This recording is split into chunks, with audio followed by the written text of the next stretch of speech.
just gonna lean you up against something actually. Still need to spray that. So this is, I had this for a long time. I am not the perfect devotional. I don't write this thing every day. This should have been done probably, I remember checking my videos 2 years ago, and I think I'm halfway through. I'm not a good journaler, but I do like reading and I write stuff down type of thing, but I'm not a good daily write and the thing. That's just not something I've always been good at. So sometimes I use this when I need a little bit more guidance on what I want to read. And sometimes when I'm reading, like at church, we just finished the book of John, and I think I want to do another book, but sometimes, depending on how my week is going, I'll go into my index and I will just look up something that's like kind of on my heart, something that's been, I've been struggling with, whether it's being a mother, anxiety when it comes to like, I'm not an anxious person, but when it comes to my kids and doing stuff, that's where it comes in. So that just love, or if I'm struggling, it just depends on what I'm struggling with too. And then I could just go and read it. So right now I want to look up motherhood. So let's go to Ruth 3:1.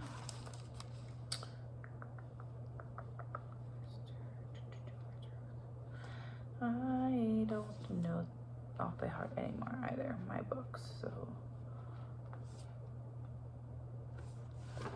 it's right here. I have it, that's why I can't see it. Durr.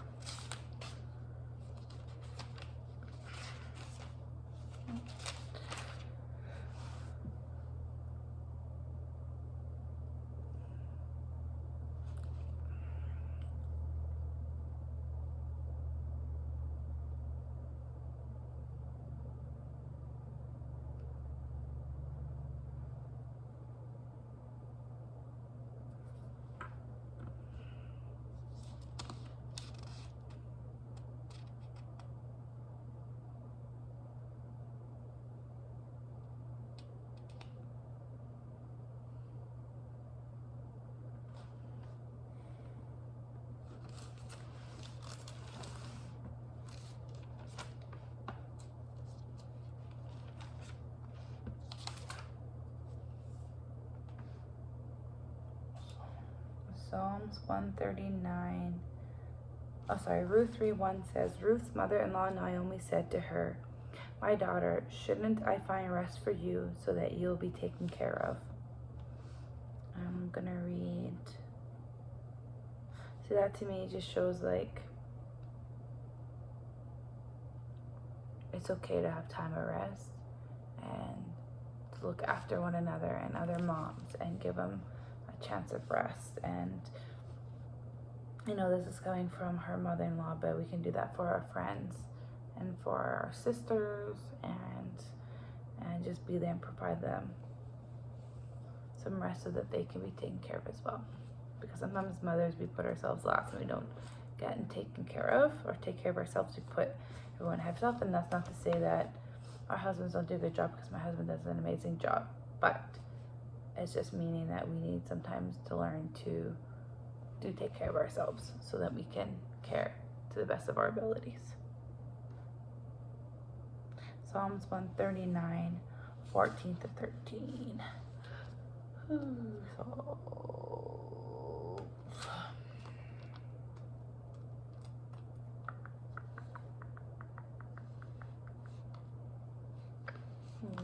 are you? Daniel.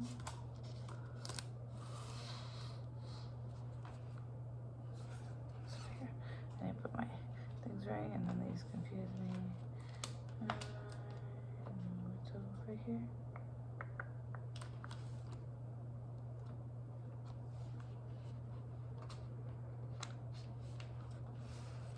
What's going on here?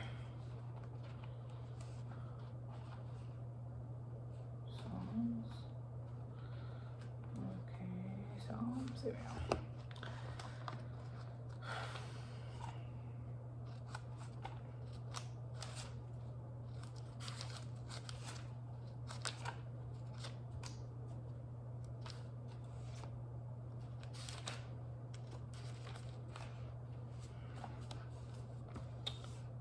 14 to 13.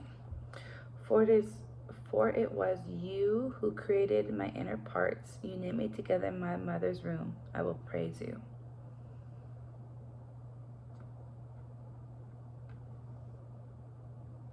For it was you who created my inner parts. You knit me together in my mother's womb. I will praise you.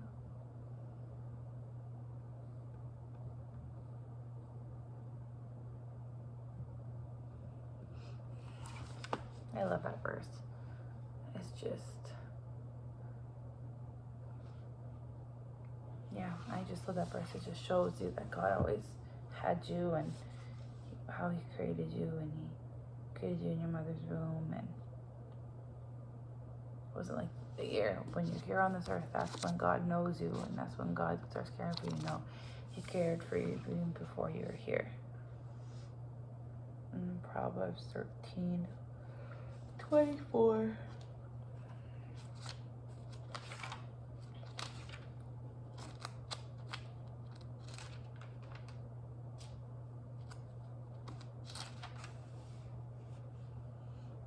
The one who will not use the rod hates his son, but the one who loves him disciplines him diligently. So this whole, I believe this whole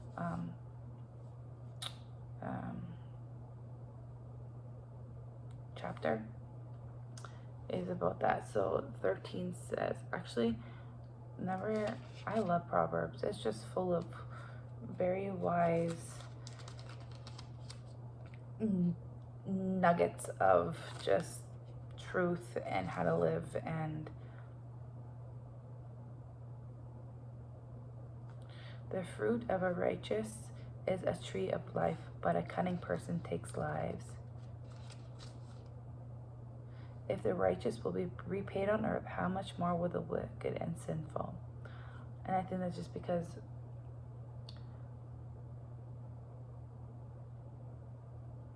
how do I say this without being too much?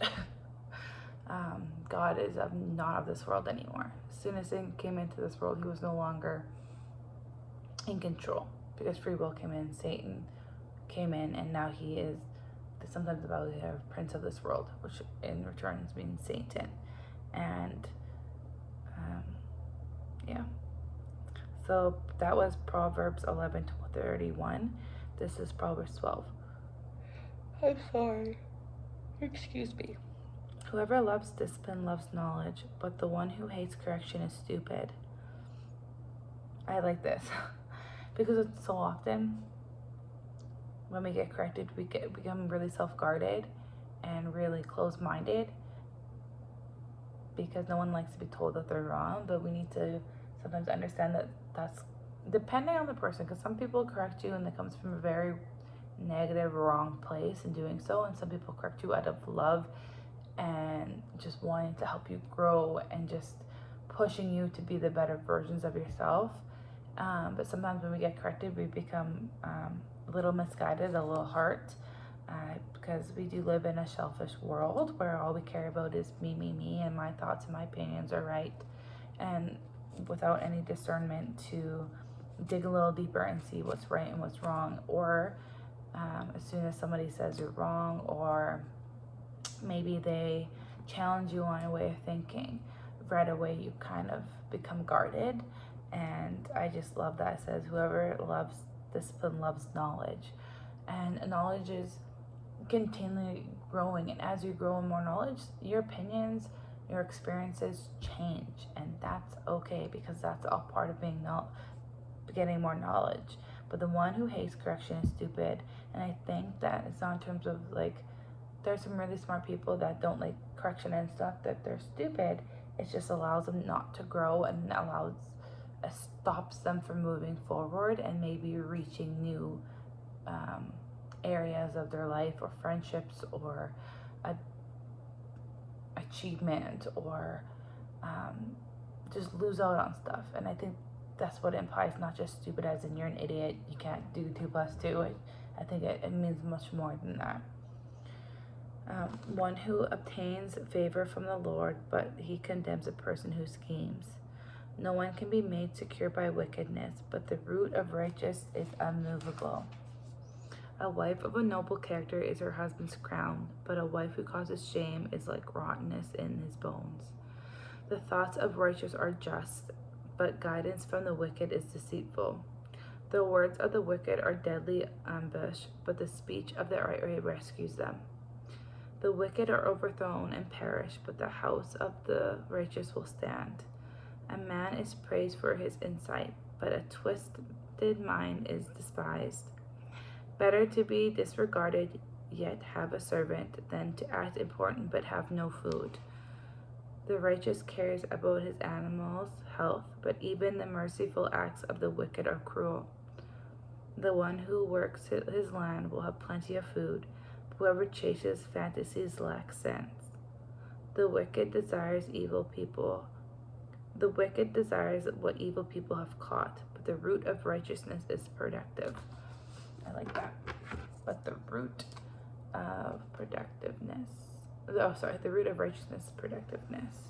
There's actually a few more that I liked in here. I'm a big, even this, it says, the wicked are overthrown and perish, but, not that one. The words of the wicked are deadly ambush, but the speech of the upright rescues them. I'm a big believer in the power of your tongue, and that you can speak things into your life, and you can speak things around your life, and professing stuff with your mouth. I truly believe that it is, and it talks a lot about that in the Bible, and how the foolish are quick to anger and just spit out stuff, but the tongue of the wise stays quiet. And yeah, and there's this one in Proverbs 12:18. The one who speaks rashly like a piercing sword, but the tongue of the wise brings healing. Truthful lips endure forever, but lying tongues only a moment. It's just, your tongue can bring life and death to somebody. It can speak life into someone's life, or it can speak death into somebody. It can hurt them and destroy them, or it can uplift them and bring them joy and peace and love. And I just always want, I talk about your husband and wife, and when you're fighting, you know exactly what to say and how to say it to hurt them. And that is the foolish tongue speaking. When you're intentionally saying something to hurt somebody, between you and your husband, when you're having an argument. And I strive to be better than that. I strive to watch what I say and how I say it, whether it's about me, my children, my husband, my family, our future, our friends, how something is going to turn out. And I always have faith in my mouth, and I want to declare that. So the one who guards his mouth protects his life. The one who opens his lips invites his own ruin. And our tongue can get lost in gossip, in negative thinking, and it could be spoken out. And I truly do believe in the power of our words and our tongue. So I try my best. Do I fail? Absolutely. Do I say mean things? Absolutely. Do I regret them? Yes. Do I apologize? Yes. And no one's perfect, but that's what I try to do on a daily basis. And I always try to speak into fruition. I always try to speak over, let's say, a harvest. I always say it's gonna be a blessed harvest, the best we've ever seen. It's gonna be abundant. And last year I was telling Tim, the bins are just gonna overflow with wheat. It's just gonna keep coming down, like Jesus fed them thousands with fish. The fish just keep coming. The wheat is just gonna keep coming. And we were truly blessed last year with an amazing harvest. So, yeah. Anyways, I digress. I'm just gonna keep reading because I can literally have a tangent for every verse I read, and I want to do my devotional. But yes.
The reason why I don't journal is my handwriting is atrocious.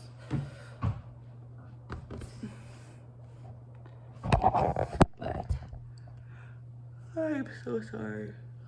I'm gonna do a little bit more reading. Kind of reread my notes from Sunday and do a little bit of studying on that, but I need my phone for that, so I'm just gonna turn you off and do that. You don't really need to watch me do anymore. But yeah, have a blessed day. I'll see you in the next video.